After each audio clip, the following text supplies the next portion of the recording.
V K ପାଣ୍ଡିଆନଙ୍କୁ ଉପରେ ଅଭିଯୋଗ କରିଲେ ବିଜେପି ଦଳ। 5ଟି ଅଧ୍ୟକ୍ଷ ଅଫିସର ନା ନେତା ବୋଲି ପ୍ରଶ୍ନ କଲେ ଭାରତୀୟ ଜନତା ପାର୍ଟି। କ'ଣ ବିଜେଡି ଦଳରୁ ବହିଷ୍କାର ହେବେ କି ଭିକେ ପାଣ୍ଡିଆନ? ହଁ ଦର୍ଶକ ବନ୍ଧୁ, 5ଟି ଅଧ୍ୟକ୍ଷ ଭିକେ ପାଣ୍ଡିଆନଙ୍କ ଉପରେ ଅଭିଯୋଗ ଲଗାଇଛନ୍ତି ବିଜେପି ଦଳ। ଭିକେ ପାଣ୍ଡିଆନଙ୍କୁ ତୁରନ୍ତ ଦଳରୁ ବହିଷ୍କାର କରିବା ପାଇଁ ଅଭିଯୋଗ ଆଣିଛନ୍ତି ଭାରତୀୟ ଜନତା ପାର୍ଟି। ଏବେ ଦେଖିବାକୁ ମିଳିଛି ସିଏମଓ ୱେବସାଇଟ୍ ଅଫିସର ଲିଷ୍ଟରେ ପ୍ରଥମ ନମ୍ବର 1 ପୋଜିସନରେ ଅଛନ୍ତି ଭିକେ ପାଣ୍ଡିଆନ। ପାଣ୍ଡିଆନ ସବୁ ଦଳୀୟ କାର୍ଯ୍ୟକ୍ରମରେ ସାମିଲ ହେଉଛନ୍ତି ଏବଂ ନେତାମାନଙ୍କୁ ଟିକଟ ମଧ୍ୟ ଦେଉଛନ୍ତି ଓ ଦଳର ସଠିକ ଭାବେ ପରିଚାଳନା କରୁଛନ୍ତି। ଏବେ ବିଜେପି ଦଳ ଏହାକୁ ନେଇ ପ୍ରଶ୍ନ କରିଛନ୍ତି ଭିକେ ପାଣ୍ଡିଆନ ନେତା ନା ଅଫିସର। ନିର୍ବାଚନ ଆଚରଣ ବିଧି ଲାଗୁ ହୋଇଥିବା ବେଲେ ଅଫିସର ଲିଷ୍ଟରେ ବିଜେଡି ନେତା ଭିକେ ପାଣ୍ଡିଆନ ରହିପାରିବେ କି? ମୁଖ୍ୟମନ୍ତ୍ରୀ କାର୍ଯ୍ୟାଳୟ ଅଫିସର ଟିକଟ ବାଣ୍ଟିବା କିମ୍ବା ଦଳୀୟ ସଭାରେ ଭାଷଣ ଦେବା କେବେ ଦେଖାଯାଏ ନାହିଁ। ତେବେ ଏଠି ପାଣ୍ଡିଆନ ଅଫିସର ନା ନେତା ତାହାକୁ ସ୍ପଷ୍ଟ କରନ୍ତୁ ବୋଲି ପ୍ରଶ୍ନ କରିଛନ୍ତି ଭାରତୀୟ ଜନତା ପାର୍ଟି। ଏବେ ବିଜେପି ଦଳ ଏହାକୁ ନେଇ ଉତ୍ତର ମାଗିଛନ୍ତି ମୁଖ୍ୟ ଶାସକ ସଚିବାଳୟକୁ। ଏପର୍ଯ୍ୟନ୍ତ କିଛି ମଧ୍ୟ ଉତ୍ତର ମିଳିପାରି ନାହିଁ ବିଜେପି ଦଳକୁ। ମୁଖ୍ୟ ଶାସକ ସଚିବାଳୟ ଏବେ ପର୍ଯ୍ୟନ୍ତ କିଛି ମଧ୍ୟ ଉତ୍ତର ଦେଇପାରି ନାହିଁ ବିଜେପି ଦଳକୁ। ତାହେଲେ ଏବେ ପାଣ୍ଡିଆନ କରିବେ କ'ଣ?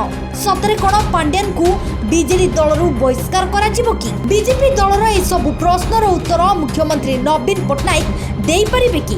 କ'ଣ ନବୀନ ପଟ୍ଟନାୟକ ନିଜସ୍ୱ କାମ କରିବା ପାଇଁ ଭିକେ ପାଣ୍ଡିଆନକୁ ନିଜ ପାଖରେ ରଖିଛନ୍ତି ନା ସେ ଏକ ନେତା? ଏହାର ଉତ୍ତର ଏପର୍ଯ୍ୟନ୍ତ ଦେଇପାରୁନାହାନ୍ତି ମୁଖ୍ୟ ଶାସକ ସଚିବାଳୟ।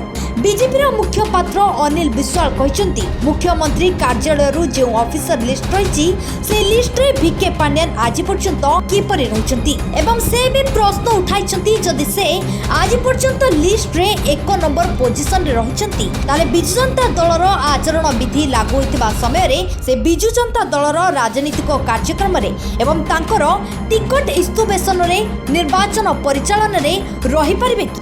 ଯେଉଁ ସମାନ ଅଧିକାର ଦେଶର ଏମର୍ଜେନ୍ସି ଲାଗୁ ହୋଇଥିଲା ବର୍ତ୍ତମାନ ଓଡ଼ିଶାର ସେହି ସମାନ ସ୍ଥିତିରେ ସେ ସମାନ କାରଣ ଏବେ ଦେଖାଦେଇଛି। ସେ କହିଛନ୍ତି ମୁଖ୍ୟମନ୍ତ୍ରୀଙ୍କ ନିର୍ବାଚନ ହେଉ କି ବିଜୁ ଜନତା ଦଳର ନିର୍ବାଚନ ହେଉ ଭବିଷ୍ୟତରେ ଏହା ଅଦାଲତ କାର୍ଡ ପାଇବ ଏବଂ ସେ ମୁଖ୍ୟ ଶାସନ ସଚିବାଳୟ ପାଖରେ ଅନୁରୋଧ କରି କହିଛନ୍ତି ଯେ 5ଟି ଚେୟାରମ୍ୟାନ ପଦରୁ ତୁରନ୍ତ ଭିକେ ପାଣ୍ଡିଆନକୁ ବହିଷ୍କାର କରାଯାଉ। ତେବେ ଦର୍ଶକ ବନ୍ଧୁ, ଭିକେ ପାଣ୍ଡିଆନକୁ ନେଇ ମୁଖ୍ୟ ଶାସନ ସଚିବାଳୟରେ କ'ଣ ରହିବ ମତ? ସେ ଦଳରେ ରହିବେ ନା ତାଙ୍କୁ ଦଳରୁ ବହିଷ୍କାର କରାଯିବ ତାହା କେବଳ ଆଗକୁ ଜଣାପଡ଼ିବ। ଆଶା କରୁଛି ଏହି ଭିଡିଓ ଆପଣମାନଙ୍କୁ ନିଶ୍ଚୟ ରୂପରେ ଭଲ ଲାଗିଥିବ। ଯଦି ଆପଣମାନେ ଏଭଳି ନୂଆ ନୂଆ ଖବର ଜାଣିବା ପାଇଁ ଚାହୁଁଛନ୍ତି ତେବେ ନିଶ୍ଚୟ ରୂପେ ଆମ ଚ୍ୟାନେଲ ସହିତ ଯୋଡ଼ି ହୋଇ ରୁହନ୍ତୁ ଏବଂ ଆମ ଚ୍ୟାନେଲଟିକୁ ଲାଇକ୍, ସେୟାର, ସବସ୍କ୍ରାଇବ କରିବା ସହିତ କମେଣ୍ଟ ମାଧ୍ୟମରେ ଆପଣଙ୍କ ମତାମତ ଦେବା ଆଦୌ ଭୁଲିବେନି।